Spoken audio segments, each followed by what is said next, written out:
America, we gotta get back to doing what's expected of us as free citizens in this democracy. That means being tolerant, being respectful, staying informed, and being engaged. I'm former Congressman Joe Walsh. Follow me here and join the millions of Americans who are renewing their social contract with each other.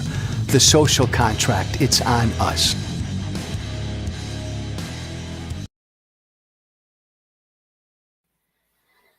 Hey, 3 specific messages this morning to the American people. Don't quit.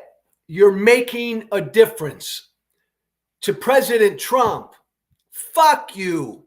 We have free speech in this country. And to Democrats, come on, Democrats. My God, make a powerful statement. My God, get in the game and fight. First off, to you, the American voter, the American people. Look, I get it. I really do. If you are paying attention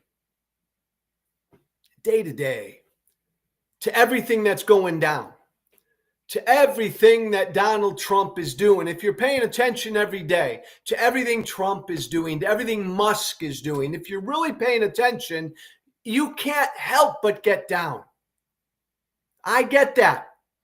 I'm right there with you. If you pay attention to how weak and feckless the Democratic Party is, if you really pay attention to that, if you really observe what the Democratic Party is and isn't doing, you cannot help but get down. I get that. I do too. You love this country. You so believe in this experiment in democracy. You love what we stand for. You love what America stands for. You love America's promise.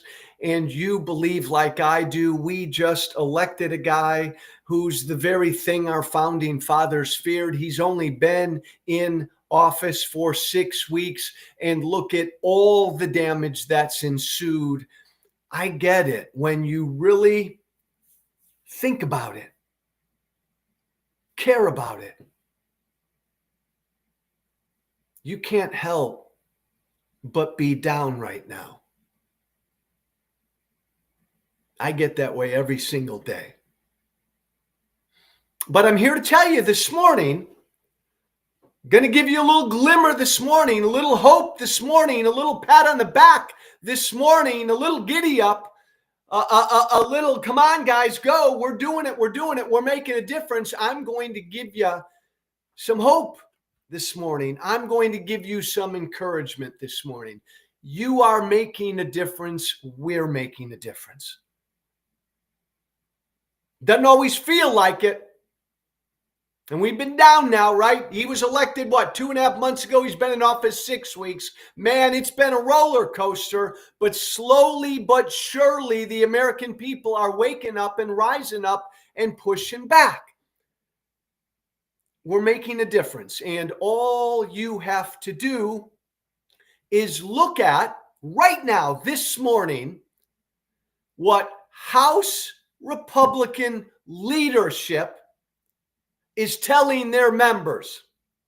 So the leaders of the House Republicans are telling their members, their Republican members of the House, don't do town halls.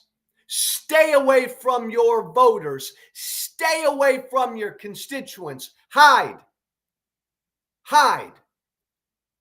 House Republicans are being told right now to hide. Don't get in front of their constituents. This is what their leadership is telling them. Here's, put that up for me, will you, Keith? Here's Congressman Richard Hudson. He runs the NRCC, which is the Republican organization that helps get Republicans elected to the House. And he basically tells them, do not do any more live in-person town halls. At their private meeting, their private caucus, Republicans met this morning, and that's what House Republican leadership told them. No more town halls. Don't you dare do any, stay away.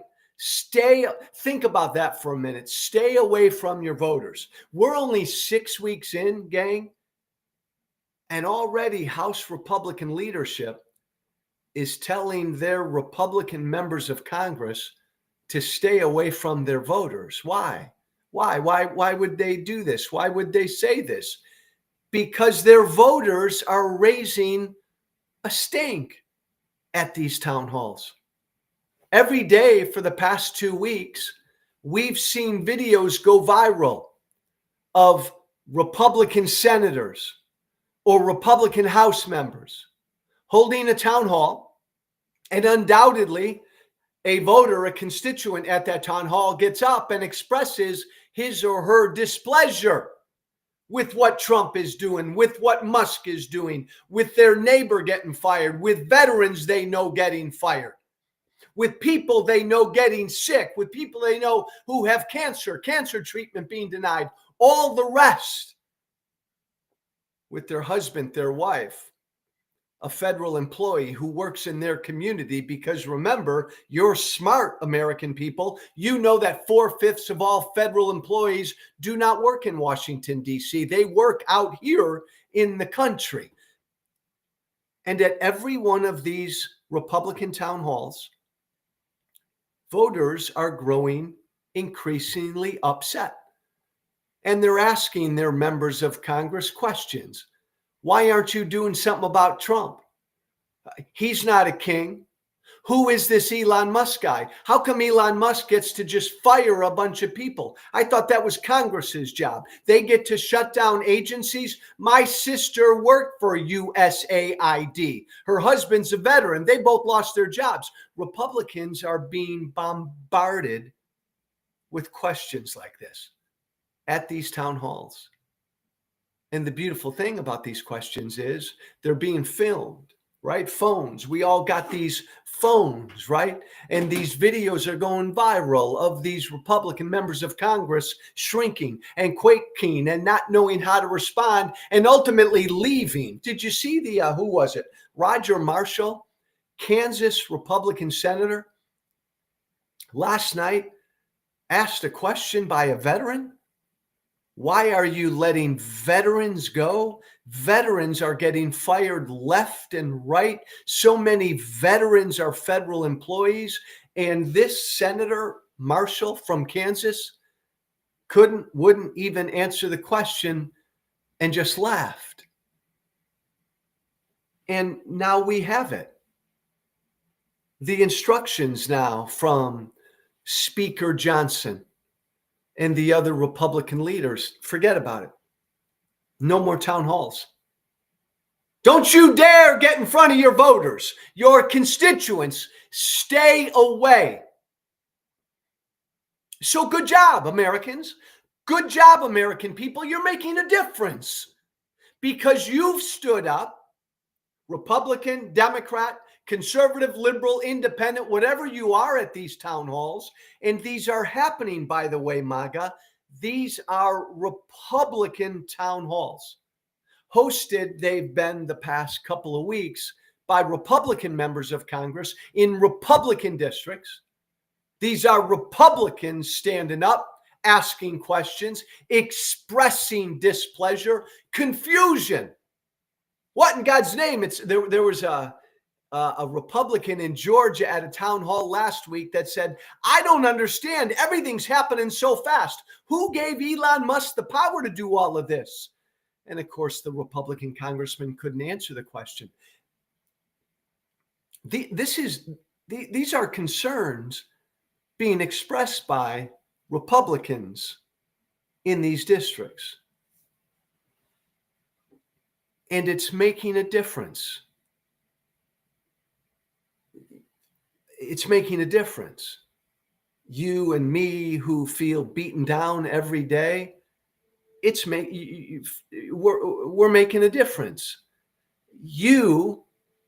We have caused Republicans now to say, we're going to hide. This isn't a good look. we're getting asked questions about Elon Musk and Trump and tariffs and why is Trump sucking up to Putin and all of this stuff. So we don't like these questions that we're being asked. Can you believe it? We're being asked questions by actual Americans, by actual constituents. We don't like that. So our answer is we're just not going to do them anymore. No more in-person town halls. Now, this especially bothers me. It will, Kelly, it's going to take a long, long time to de-radicalize MAGA. I try to do it every single day. Every day I work at it. I agree with you, Kelly. Look, when I was in Congress, my claim to fame, the thing that I am most proud of, is that I held more in-person town halls in a 2-year period than any member of Congress, any member of the House has in American history. Something like 332 in-person town halls in 2 years. I'd go home all the time and I'd tell my constituents, this is where I'm going to be. I'm going to be in this auditorium. I'm going to be in this coffee shop. You got a question, you got a concern, come see me. Come sit down with me. And I opened it up to the public. I opened it up to everybody in my district, all of my constituents, because those who voted for me and those who didn't, because I believed as a member of Congress that I worked for you. I worked for my constituents, not the other way around. I found out that way too many Republican members of Congress and Democratic members of Congress thought it was the other way around, thought it was these people back home, they work for me, damn it. And that's what compelled them never to want to do town halls. In fact, when I was in Congress and I kept doing all these town halls, every week, 2 or 3 a week, every week, I'd get my fellow colleagues, Republicans and Democrats, but mostly Republicans, telling me, Joe, what are you doing? Stop that. This is crazy. You're letting anybody ask you a question and people are pulling out their phones and they're videotaping your answers. Oh, Joe, that's too risky. That's too dangerous, I'd be told. You're making us look bad. Don't do. And in fact, I had my own House Republican leadership tell me, don't do these town halls. I felt it was the most important thing I did, was give my constituents the opportunity to tell me what they thought. We're 6 weeks into Trump right now, and shit's going down every day. And the American people are confused, scared, concerned, and angry. And the last couple of weeks, they've been out there expressing their confusion, their fear, their concern, and their anger at these town halls. And because they've been doing that, they have forced Republicans now to say, we're going to hide. You've forced Republicans to no longer hold in-person town halls. So see, you're making a difference, right? Little 1,000 points of light. Here's 1 point of light, baby. Here against the autocracy and the authoritarianism, everything Trump and Musk are doing. Here's one little victory. Keep it up. And by the way, what can you do?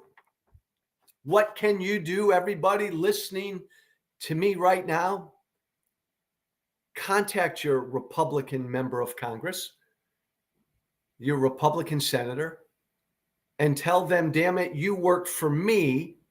Come home and host a town hall. Give your constituents an opportunity in person to ask you a question.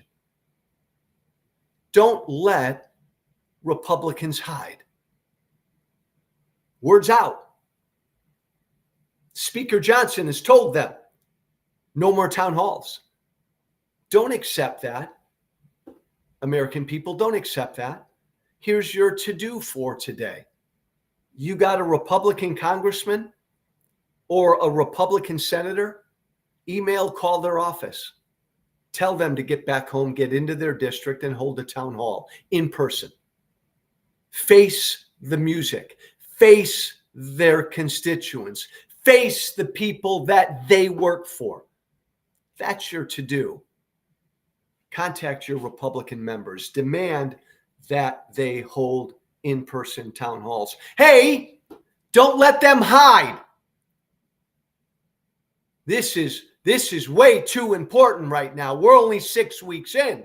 Republicans in Congress are already trying to hide. Don't let them hide.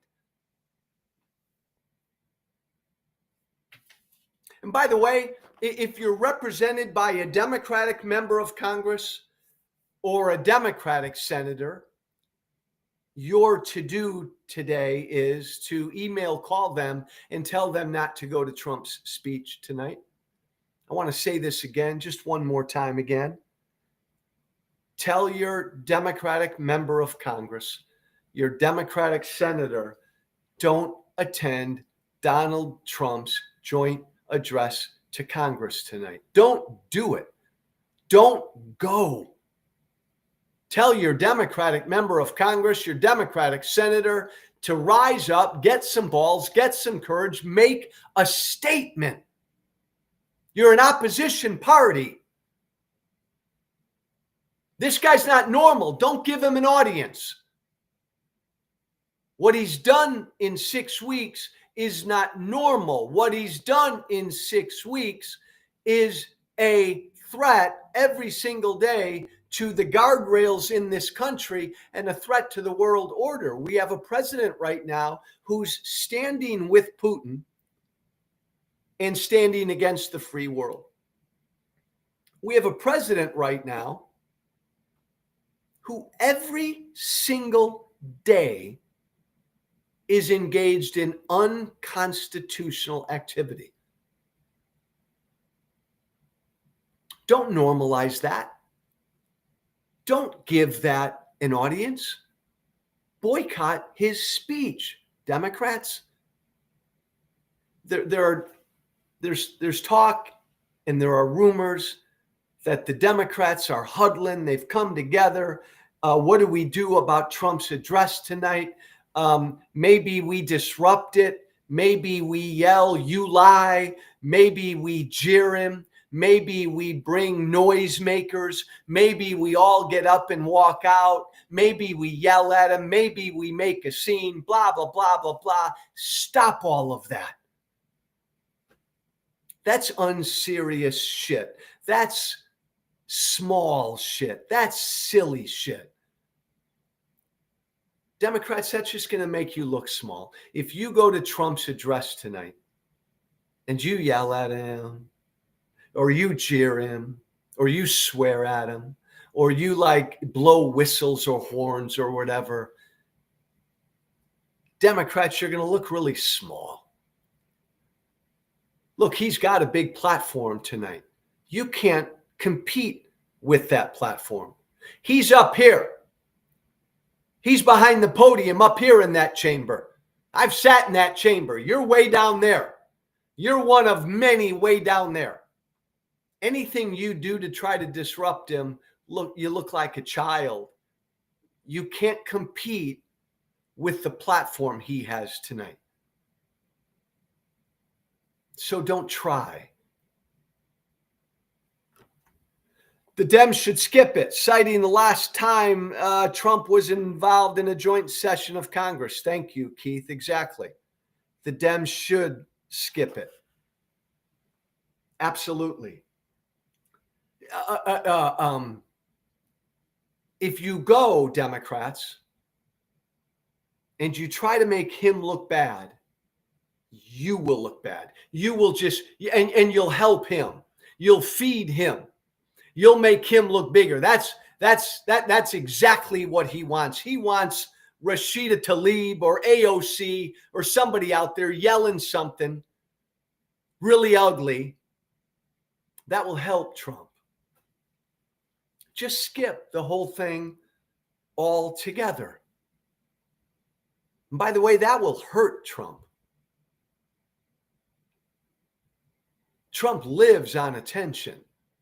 Trump needs a camera. Trump needs an audience. Democrats don't give him an audience. I mean, that'll kill him. You know what'll kill Trump? He walks into that chamber and one side of the chamber is utterly empty. Oh my God, that'll kill him. You got to do this all together, Democrats. By the way, rise to the moment, Democrats. The guy giving the joint address tonight in front of Congress is America's enemy. He's the free world's enemy. He's the Constitution's enemy. Don't sit in that chamber and give the enemy an audience. When I was in Congress and Obama was president, it wasn't the State of the Union. Obama held like a joint session, gave a joint session, a Congress address to talk about the economy. The economy then sucked. And I didn't want to listen to Obama give me his take on the economy in some joint address, some performative joint address. So as a congressman, I boycotted. I skipped Trump's Obama's address. And I went back home and I held a town hall and I listened to my constituents. I let them give me their take on the economy, on their economy. I said that yesterday. That's what Democrats should do. Don't listen to a word Trump says tonight. And by the way, you know Trump, every word out of his mouth is going to be a lie, is going to be bullshit. Don't give him an audience for that. Democrats should go back home and hold town halls in their districts and find out what their constituents think about Trump and Musk and Putin and Ukraine and tariffs. Find out, Democrats, what your constituents think about paying $12,000 more for the next automobile they buy. Democrats, you've been really disappointing when it comes to opposing this threat. Start tonight. Don't play stupid games tonight. Just don't go. Just don't go. Daryl, if you're going to say, fuck you, Joe, you have to tell me why. Daryl, tell me why, fuck you, Joe. I want you to start a dialogue. That ain't a dialogue starter. Tell me why. Fuck you, Joe, why? Tell me why.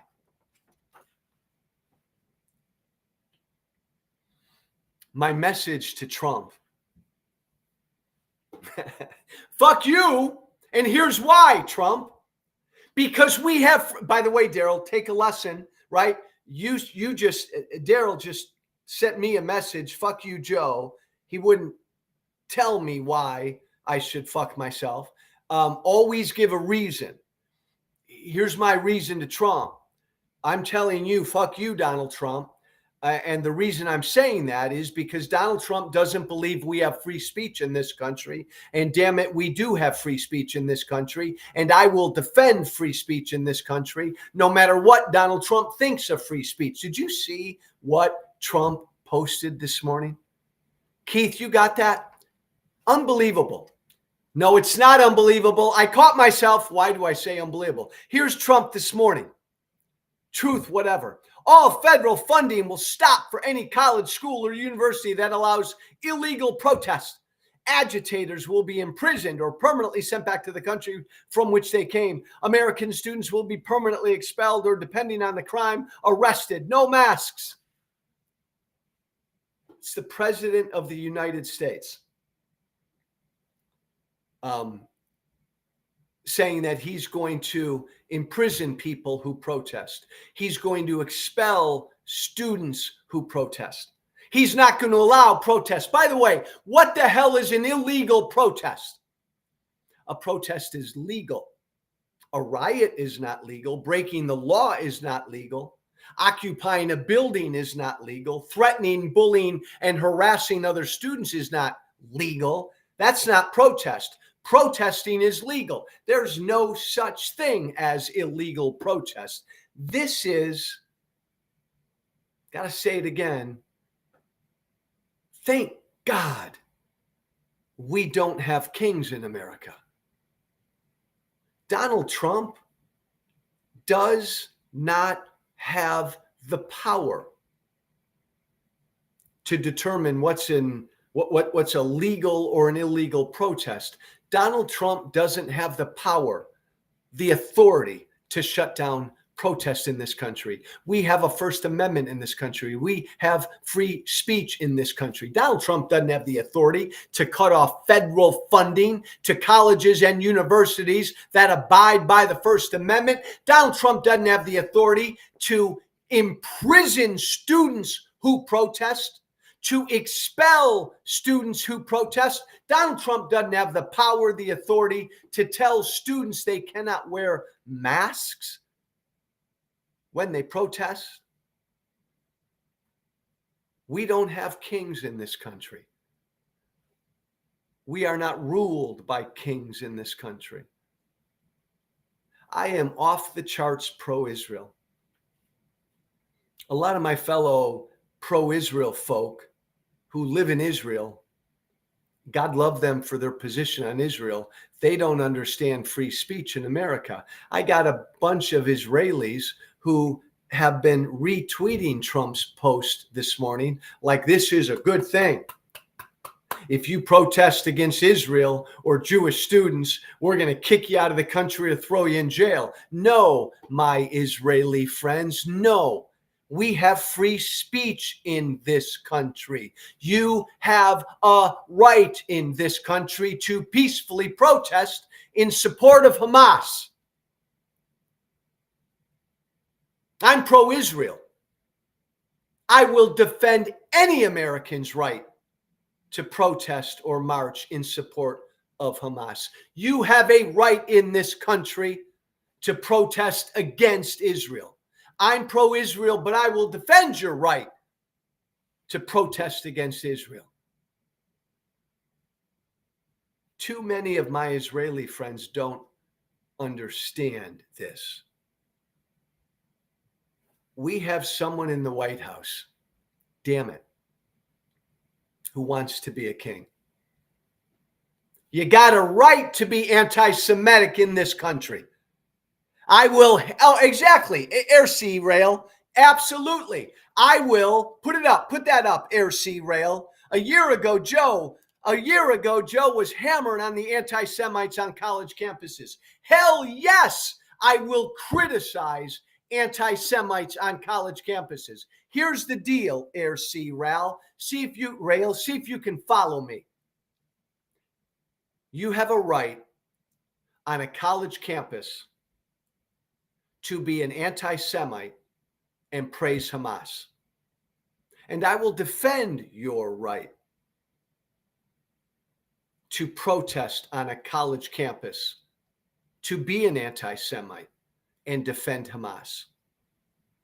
Hell yes, I'll defend your right to do it, but I will condemn you. I will attack you, the substance of what you say, until the cows come home. I will defend your speech, your right to have free speech, and I will attack your free speech with other speech. I will not try to shut you down.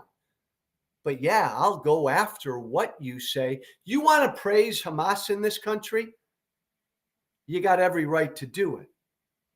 And I've got every right to call you out as a Hamas lover. You've got free speech, and I've got free speech. That's not hard to understand, Air, Sea, Rail, is it? Look, we have someone in the White House who that's always the one of the difficulties with Trump, because he's such a fucking idiot. Donald Trump is a very stupid man. So Trump doesn't understand free speech. I don't think he cares about free speech. We know he's the most thin-skinned individual who's ever lived. So easily offended. But we have a guy in the White House who also wants to be a king. He'd like this to be Russia or China. Donald Trump would like to have the power to shut down your speech or my speech or any speech he doesn't like. Trump, see, again, America, wake up. We have a president who would like to imprison people for what they say. The very thing, by the way, that J.D. Vance criticized Europe for a couple weeks ago. They have a different notion of free speech in Europe, a notion I don't like. Hate speech is a crime in Europe. Hate speech is not a crime here. Trump would like to be able to shut down speech he doesn't like. Trump would like to be able to expel students who express speech he doesn't like. But as long as I'm breathing, as long as there are others breathing like me, who don't want to be ruled by a king, we will defend our First Amendment. We will defend free speech because there you see it right there. No kings in America. There, I got it. See that right there? No kings, no kings. We do not have kings in America. We are not ruled by kings. We are ruled and governed by a constitution, which gives me the freedom to say Trump is a horse's ass. By the way, join the No Kings movement. Go to oneflaginitiative.org. Go to that website, all one word, oneflaginitiative.org. Go there, join the No Kings movement. Come on. Even MAGA, even you. Please tell me, MAGA, that even you agrees with me that in this country we have free speech and the President of the United States cannot imprison or expel people who express speech he does not like. Please, MAGA, no matter how far down that Trumpy rabbit hole you are, MAGA, please tell me you still believe in and understand and value free speech. And if MAGA doesn't, MAGA, we're in a lot of trouble. We're in a lot of trouble. Thanks for listening. My email, if you want to shoot me an email about anything, thesocialcontractwithjoewalsh@gmail.com. That's all one word. The social contract with Joe Walsh @gmail.com. Don't forget your to-dos. If you're represented by Republicans in Congress, shoot them an email, shoot them a phone call, tell them to hold in-person town halls. If you're represented by Democrats in Congress, in the House and Senate, shoot them an email, send them a phone call, tell them not to attend Trump's speech tonight. God bless you all. Be brave. Thank you for listening. Remember to listen, share, and follow The Social Contract with Joe Walsh on Apple Podcasts, Spotify, and everywhere great podcasts are found. And be sure to leave a 5-star review. This has been The Social Contract with